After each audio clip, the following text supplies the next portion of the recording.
One of my siblings for many years now has had a couple of Chihuahuas. They are both adorable.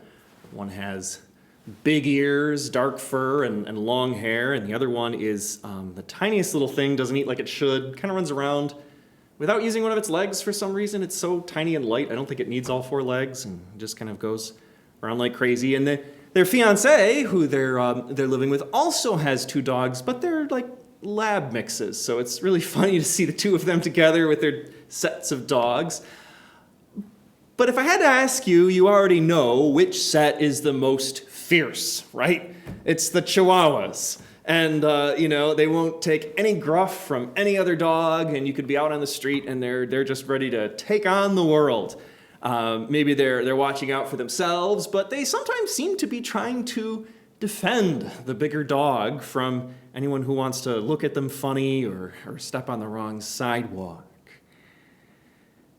I think of that small dog, big dog energy a lot when we talk about our relationship with God and how sometimes we feel that we need to step in and defend God. You don't have to defend God, all right? God can take care of themselves. And so, first of all, in this reading from Numbers, I think the first way you could take a look at this is to say that people are trying to defend God, right? No, we got to protect God's reputation. We got to keep this grace safe. We can't let other people have this blessing, No, God knows what God is doing. You can let God do God things, right? Our struggle sometimes is just keeping up. So there's a temptation here to gatekeep a little bit, we would say, to keep others away from these blessings. But there's another reason we do that. It's not just about protecting our friends. Sometimes it is about that jealousy, about trying to keep something exclusive and therefore special or precious. This is mine and it's important because nobody else has it. There's all kinds of stories about how diamonds got to be the way they are in jewelry, and in some sense it was an advertising campaign, but it was also about keeping that scarcity, making sure that people couldn't get them easily. And so I wonder if that's not going on here too. Whose spirit is this in the first reading? We hear at the beginning that the Lord came down in the cloud and spoke to Moses, taking some of the spirit that was on Moses and bestowing it on the 70 elders. So you might be tempted to think that it's Moses' spirit. It's exclusive to him, and anybody that wants to get in touch with that spirit needs to go through Moses. But by the time we get to the end of the passage, it's quite clear that it's not Moses' spirit, it is God's spirit. And though it rested for a moment on Moses, it's meant to be for many, many other people. It's a very open thing. Limited for the moment to 72, but this shouldn't be like a panicked, oh my goodness, it's reached 72 people, we've got to contain this. It's a first step to a blessing to everyone.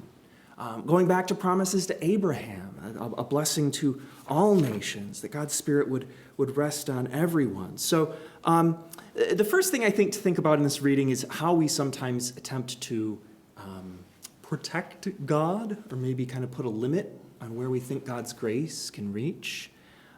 It's more commonly our job to be watchful for where God's grace is already going ahead of us. So a similar kind of pattern in the gospel as well. We have John says to Jesus, "Teacher, someone's trying to drive out demons in your name." How dare they, right? Again, trying to keep that kind of control over the grace or the brand or whatever it is. We're the ones over here, using this spirit. And Jesus brings it back a bit to the mission. If the mission is driving out demons, then you should just be happy to see demons being driven out. If the mission is to get Jesus' name out there, then the more people that are interested, the better. He's worried about the big picture here and people moving in the right direction rather than all of these little details about control. So he points out, whoever performs a mighty deed in my name, he can't be against us. You can't be saying Jesus is awesome, I'm going to cast out a demon using his name, and then in the next breath, Jesus is a fake and a phony. Well, what did we just see? So there's this witness in the actions of other people, that they're doing the right thing, even if what they're saying, maybe, even if they're not like, oh, they're not an officially follower of Jesus. It's obvious that their actions, their love of others, setting other people free, they're obviously working in God's Spirit and very close. So it might be tempting to say that, none of this really matters. Bring everyone in. And yet we have this rather harsh second part of this passage. And I think it takes us back again to the mission. For those that are willing to do the mission, for those that are willing to do God's work, for those that are filled with love and charity and a care for their neighbor, this is the place to be. But you can't be here if you're not on board with that mission, if your heart is one of hate in particular. There's a tendency I've noticed for Jesus sometimes to talk on two tiers. There's that open tier. Everybody's welcome to come. Everybody's welcome to be at Mass. Everybody's welcome to be present here and to know God's grace. But boy, does he expect a lot of the leadership, right? He expects a lot of his disciples. One of the Masses that we were doing here with Father Jim, I was joking with him. I said, just once, I want to find him saying something nice about priests. That would be great for me as a priest. But he holds them to very high standards. There's a lot of good that we can do, but a lot of harm as well. One of my favorite authors, C.S. Lewis, he says that it's not of bad mice that devils are made, but bad angels.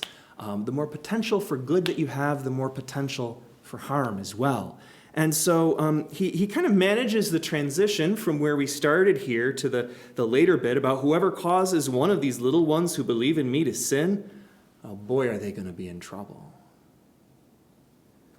So Jesus is forgiving and merciful for our mistakes, but as I said earlier, that God can take care of himself, God can protect, and God protects the little ones. God is always watching over those who need help. And so when we get into these passages about sin, it could be tempting sometime to think about personal sin, sometimes the sin that I've done that I feel guilty for. But I think it's a little better to see this as the kinds of things that we do that harm others. And we who are supposed to witness to Jesus, who are supposed to invite others to follow him and invite others into a place of love and freedom, when we harm others, we make it very hard for them to come to God. And since all the scandals we've had in Buffalo, that always comes to my mind when I read this passage. How many people have struggled to come to church, struggled to read the Bible, struggled even to believe in God when they've seen the harm that people have done in his name. So it falls to us, I think, to continue to be a part of that mission. A mission to people that need healing. It has to be a mission of openness, a willingness to do the work of God, to listen attentively to those who are in need.